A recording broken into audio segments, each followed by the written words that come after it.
vous parler de quelque chose qui m'afflige et qui est lié à la mode. C'est la mode des jeans troués. Et maintenant, eh ben c'est parti pour les pulls troués. Oh, ça, c'est pas très joli en plus, hein. Alors, je vais vous expliquer pourquoi.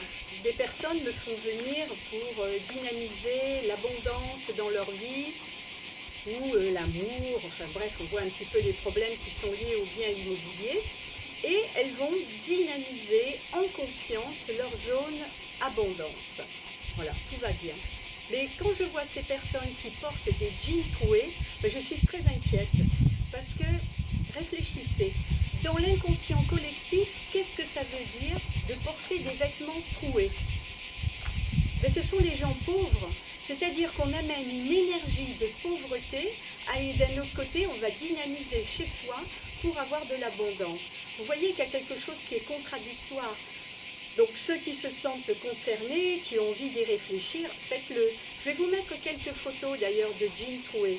Alors il y en a une qui est très intéressante. Vous allez voir, le jean est coupé très proprement, avec des petits ourlets en haut et en bas, des clous, et c'est au niveau du genou.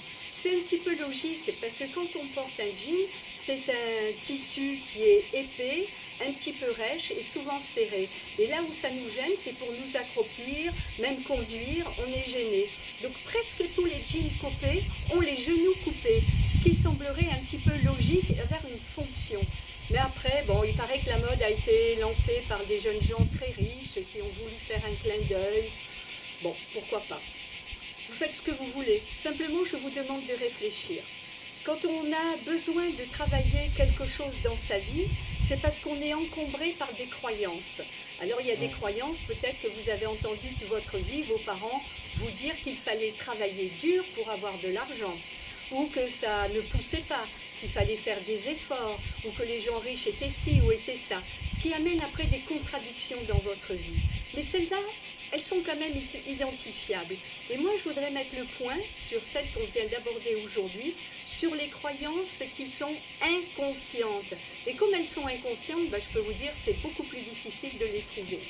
Donc, si vous portez des jeans troués ou des pulls troués, eh bien là, vous avez déjà la preuve qu'il y a une contradiction en vous.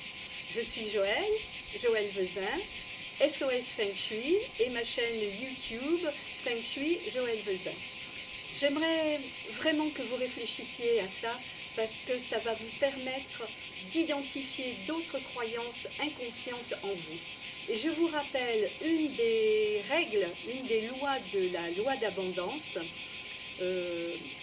On n'obtient pas ce que l'on veut, on obtient ce que l'on vibre. Voilà. Donc, à bon entendeur, salut. Au revoir.